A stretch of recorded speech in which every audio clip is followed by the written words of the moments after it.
What's up, guys? Welcome to this video. I'm Matt Sheriff, and this is the first episode of Bitcoin Across Borders, Bolivia edition. Super excited to get this going, and the reason really behind this is to kind of see where Bitcoin and cryptocurrency is going in other countries and where it's currently at. I think a lot of the times, wherever we are, I'm located in the US and from the UK, we know kind of what's going on in our own countries and read a little bit about what the cryptocurrency space is doing in other countries, but we don't get a first-hand take on the experiences and the things that are going on from an individual actually in the country, experiencing it and living it. So that's exactly what we're going to do today, and I have Katia and Kathleen from Bolivia. Super excited that they could be here and share some of their insight with us. So I'm going to let them introduce themselves real quick, and then we'll get into some of the questions that I want to have on this episode. So without further ado. Hey guys, thanks Matt for having us on your program. I think it's a great tool for the whole world to see everybody's thoughts on Bitcoin all over the world. So thank you for having us. My name is Katia, and I was born in Brazil and grew up in Bolivia, but I went to the States to study abroad. And I came back to Bolivia in 2003, married a Bolivian man as well, and have been here ever since. So that's me. I've studied voice. I'm a musician, but I've been online doing digital marketing for a little less than a year. And I'll be glad to share all my walkthrough in life with Bitcoin. But let my mom introduce herself first. Hi, I'm Kathleen. I'm from a little town, Fruta, Colorado. I met my husband, a Bolivian, when we were going to school in New Mexico. And we've been here since 1981 when both my children were quite small. And yeah. And you've been here ever since. And I've been here ever since, yes. You didn't go back and live there for 10 years again. Really cool. So she's been here longer than I have, I think. Yeah. Awesome. And that's cool, yeah, because I mean I can relate to that. I moved from the UK to the US on a basketball scholarship, been here for a number of years, and I actually lived in Colorado for 2 years too. So crazy small world. But yeah, super thankful, super grateful that you guys could be here and sharing some of your experiences. So we'll get into it. The first question I want to ask you is, when did you first hear about Bitcoin and how did you get involved? Awesome. You want to start with that one, Mama? Okay, I'll start with that one. I started in Bitcoin it has been almost a year for me, but my daughter and I were trying to get into online entrepreneurship, earn something online. And I was reluctant to accept Bitcoin at first. I mean, I've heard people talking about, in Bitcoin, and I was trying to do something else. But my reality is that I don't have a credit card, and I can't use PayPal because PayPal, we live in Bolivia. PayPal says you cannot receive money. Okay. Right, and not everybody have a credit card here. It's not like in the States that once you're 18 you can get a free credit card and whatever. It's not that way at all. Here you have to have like a huge income, show the papers for it, like have a real job and show that so that they can give you a credit card. So the majority of the population here does not. Not happening, no. Because I don't have a job, yes. So I looked at Bitcoin because that's what I was looking. How can I earn money on the net? Who will pay me to do what? And so I found free faucets. Mm-hmm. You open a Bitcoin wallet and you go click the link, and then they give you a few Bitcoin, or parts of Bitcoin or whatever, and then also click links of ads so that you're paid to look at the ads. And so that's what I did for several months and so forth, trying to collect a little bit. And then and then looking for other platforms where I can invest it so I can earn a little bit more. And so that's kind of where I was at. Basically starting from zero, right? From zero, exactly, from zero. Right. And just learning the platforms and what was happening and what could be done and that type of thing. I didn't make a lot of money, but I learned a lot. And, that's right. Just to see what was going on. And then she decided to jump.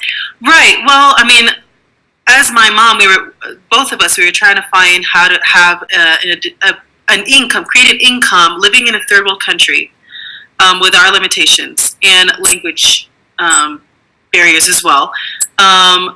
So living in a third world country and getting online and learning everything about it to create an additional income for us. And since we've been doing this for almost a year, of course, Bitcoin has been going on for what, 9 or I don't know how many years. You can tell me that. 2009, yeah. About 9. So of course we were showing all this Bitcoin activity going on, but since it was completely new, me as well, I was trying to do different affiliate opportunities or an MLM company online, just digital marketing. But as I saw Bitcoin happening, one of my fellow marketers presented to me with an MLM in Bitcoin. And I had a choice to just ignore it like I usually did, or actually start looking at it and seeing what this was all about. And I chose to do the latter because she was already looking into Bitcoin so much. So I have to say my mom kind of dragged me into that. And I'm thankful because it really is huge. It is tremendous, has tremendous potential in the world and where the world is going. So that's how I started in Bitcoin as well. And I have to say that probably since October, I've been involved not only with one Bitcoin program, but maybe 3 and looking at a 4th one because it is a passive income opportunity as well. And I'd like to say that because a lot of people that are doing digital marketing like myself and are seeing Bitcoin activity happening, they're always scared to do, if I'm doing this one company, I can't do 2 or 3 at the same time. And I would encourage you to check out doing multiple income streams, because one of the big positive things about Bitcoin is that it is an investor's platform, somebody with an investor's mentality where you can put your money in and it will work while you're not really doing anything actively. You're just waiting for things to grow, similar to buying land, which is what Bolivia does a lot.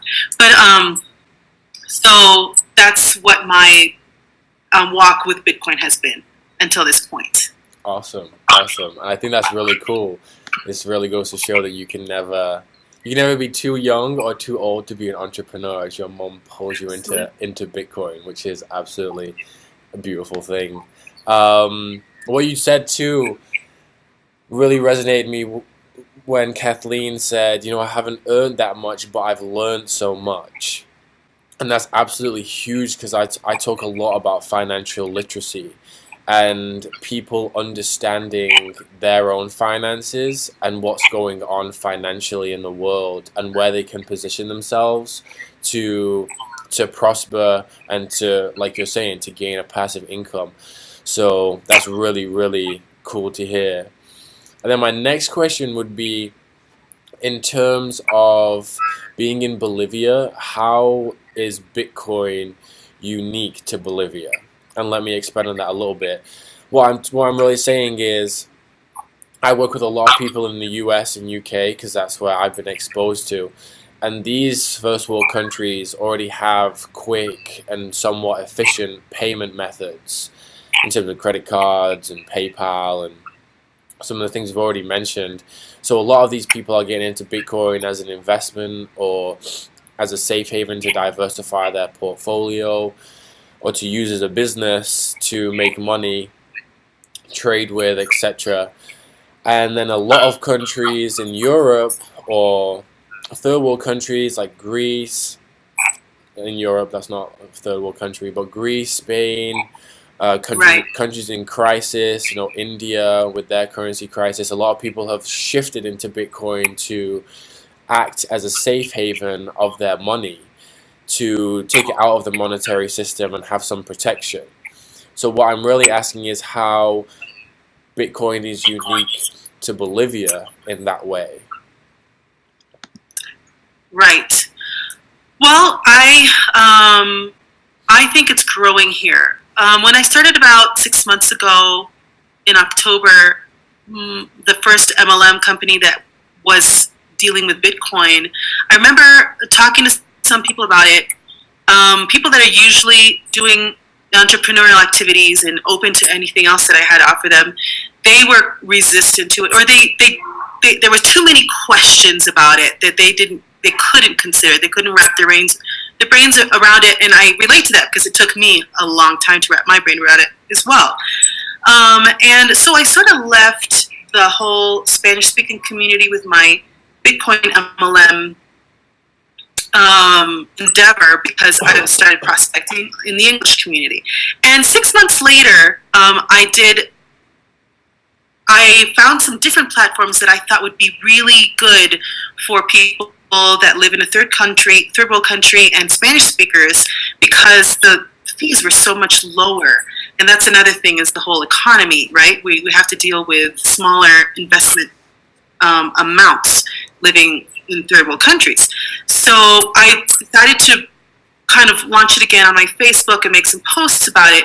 And all of a sudden I saw this increase of curiosity and questions, and people messaging me asking about what this opportunity was that I had to present to them. And it was such a different reaction from October to February,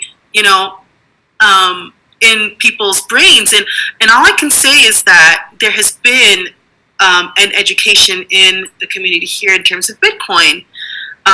There are a couple of Bitcoin companies happening where it's not online at all. It's very like in offices and people going to meetings and knowing about it. And I think that has really helped people start to understand the benefits of having a business in the Bitcoin industry.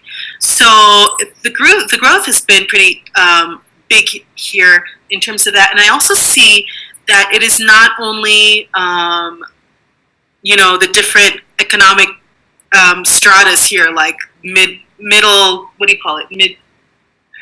Like middle income or higher. It's not that. It's people from all over. It's people that, they live outside of Bolivia. I mean, outside of the city, in the countryside, or people inside of the country. It's not about, it's a mentality. It's a mentality thing. It's not about how much money you have in your pocket. Yeah. Because you can start with a small amount. $50 or yeah, or less. You don't need $1,000. Yeah, I know ones that are like $1. Yeah, you can start with anything, and I think it's as soon as in Bolivia, a lot of people will have an investor's mentality because that's what was learned from, grandma and grandpa, is invest your money in land because it's better than the bank, because there's been a lot of political problems here that have made the coin devaluate in Bolivia. Not only once, but several times in Bolivian history. So people will not trust in the bank, but they will go and buy a piece of land. Or they'll keep dollars and they'll put it in their mattress. So. Right. So, investing their money in something where they will let their money grow, and they can look at it in 2 months and see the growth, they will definitely go for something like that. So Bitcoin in Bolivia, in regards of people investing in it, I think definitely. I do have to say that the platforms here are not as easy to use as in the States and Europe. We have a hard time converting Bolivianos or dollars through platforms to Bitcoin. But there are ways to do that people we've gotten to that point where they buy Bitcoin. But one of the harder things is actually getting Bitcoin back into their pocket here. Yeah. So those are some of the struggles right now going on in Bolivia. Being a third world country, do you think a lot of people's mind are open to, being part of like the cryptocurrency space and being part of like a money movement system that they may not have before? Like I know you mentioned, I can't have a PayPal account because it's different in Bolivia. In terms of becoming a part of like the new economy, do you think a lot of people are open to that or skeptical? What do you think? Oh, I think people are quite quick to accept anything new that gives them an option to earn. Yeah, it's out of necessity. It's because jobs here pay so little that people have to have an independent, like entrepreneurial mentality to survive. So they're constantly opening new businesses all the time. Except that some years back, the government decided to press down on these small empresarios, or what do they call them? Entrepreneurs, business owners. Just find more problems to make it more difficult to do anything. You're paying higher taxes, jumping more legal hoops or whatever. Yeah. So thinking on creating a business where you're not subject to your country's barriers is really important. People start going out internationally, and I think that's why the Bitcoin is more accepted, because they see that there's all these benefits. Yeah, plus it's gone up so much in the last, it climbed very quickly. Climbed over New Year's. People noticed that, yes. Yeah. So we said, absolutely. Now it's over. So, So in terms of Bitcoin being unique for Bolivia, I think, yes, people are more open to it in these past 6 months. I can't only imagine what's going to happen in 6 months from today. The amount of people that are going to be open to it and actually deciding to invest. Yeah, really cool. And I think that's absolutely key what you said too, in terms of the education of this industry is like the biggest thing to understand it, to grasp it, and see where it's going. And like you mentioned, even in Bolivia, and their currency being devalued, is gone on for so long with this paper currency system that we have, in Bolivia, in Zimbabwe, in India, in China, these countries being devalued. I know we spoke about this before, but the story of Zimbabwe and the man having his wheelbarrow and he's just pushing cash down the road, an immense amount of cash. Oh yeah, that happened here. Yeah, and people with my dad. People are like, aren't you scared that they're gonna take all your money? And he's like, no, I'm scared that they're gonna take my wheelbarrow. That's right. And that's the reality of it. So being able to take your money from a depreciating currency and put it into Bitcoin or cryptocurrency that's appreciating and really taking on new boundaries in the financial industry is super exciting. So it's really cool to hear that in South America and in Bolivia that people are becoming more open to it and really adopting it for all the good that it's doing and can do, and bring people into the money movement market. So this is a question for Kathleen. As an older lady, it's really interesting to see how you got involved with this, and if you could give any advice for the older generation to not be fearful and replace that fear with curiosity to get into this, what would you say? If I can ask that, if that's okay. All right. Just for the record, I'm 68 years old. This current situation, I think perhaps we all know that the dollar is weak. It's not something that you can trust. And the computer is new for us. For some of us, maybe it's new and some not. But the thing is, we do need to look ahead and see what else is happening, because I don't think you can trust in where we are either. So you need to look for new ways. And the Bitcoin is something to look at, and it's actually made very easy for us on the internet. And I think that definitely, look at it like it's a game, invest a little bit, look at it, learn about it, do new things. I mean, get on social platforms, talk to people that you haven't met before, speak to people in other countries. Just open your horizons and start learning different things, new things. It's nothing hard to do there. It just continue. Right, and the platforms are easy to use, as you were saying too. Yeah. Yeah. No, that's good. That's awesome to hear that, and I think, like you're saying, the learning phase and the financial literacy and being more competent around everything is absolutely huge. So my last question would be, where do you see Bitcoin and cryptocurrency going in the future in Bolivia and the world, if you want to expand to that? Okay, the thing I see here is that everybody uses the cell phone, the smartphone or whatever you call it. And so I think that a lot of people maybe don't use internet, but everyone uses smartphone. And as soon as those platforms are available, that they can use currencies, new ways of spending things, they can buy credit for their phone, and they can upload that and have it on their phone, and then they have the ability to change money and do things. I think, it will just open up. It will just be second. People play games. They do everything on the phone. Even here in Bolivia, no matter where they are, they're so used to it. It just second. It's second nature. Next second nature. Everybody does it. I mean, it's just there. Yeah, well, it's also because in Bolivia people don't have enough money to buy a laptop, but they can buy a smartphone. Yeah. So as soon as more programs open up with Bitcoin on the smartphone, people will fall into the Bitcoin. I think. I think so. What Yeah. I'm trying to say here.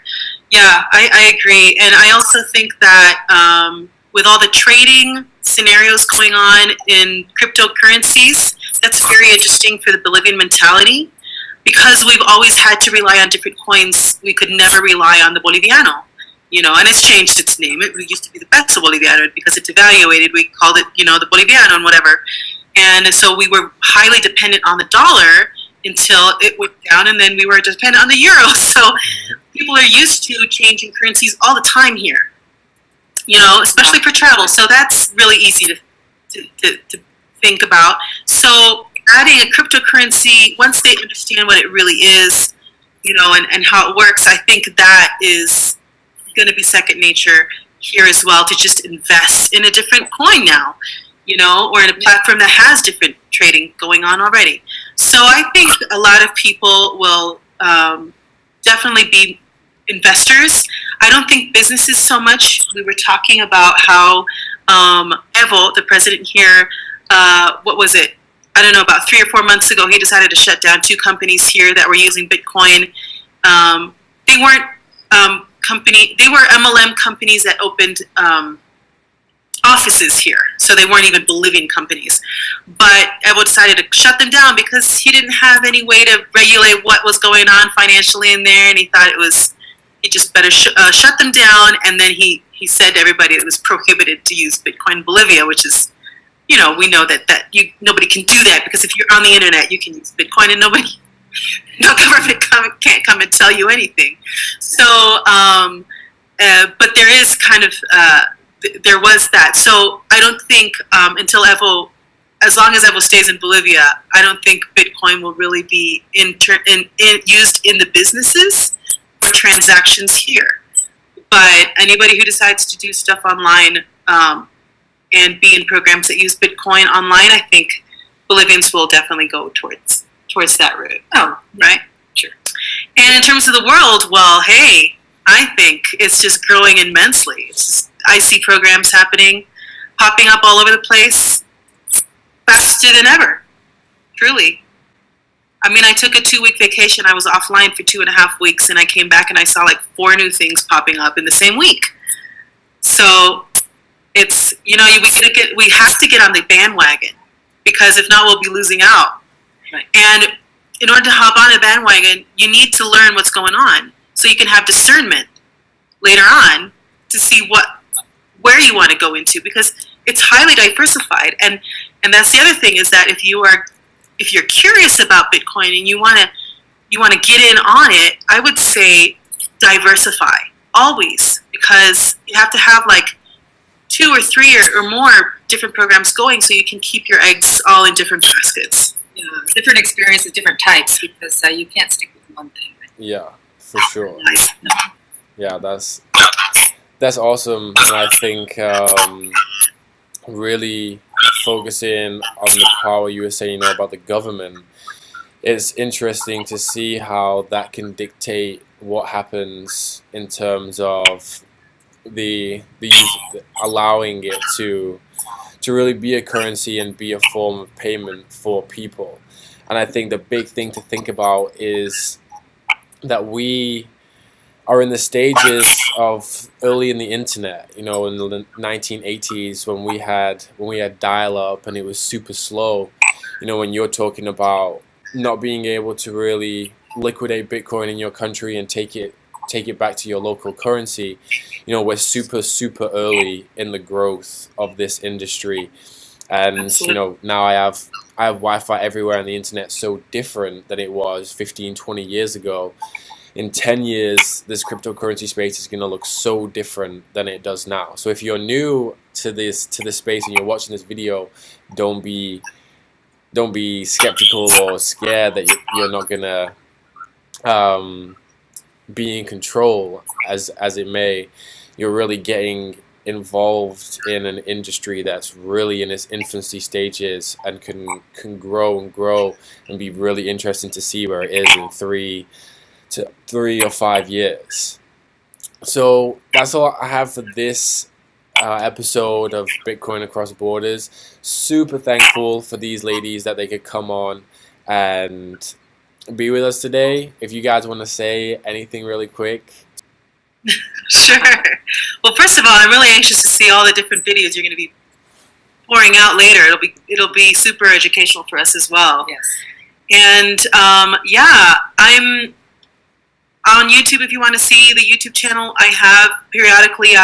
I'm showing in different languages as well. I do Spanish and English, different Bitcoin things going on that are interesting for me. I know my mom also has on Facebook. Yeah.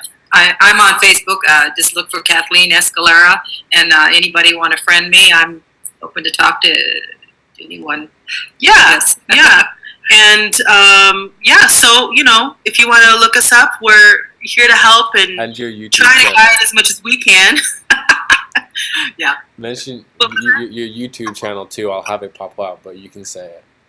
Awesome. Yeah, it's just my name, Katia Escalera, and you can find me on Facebook as well. So yeah, we're happy to help and converse and see new ideas as well.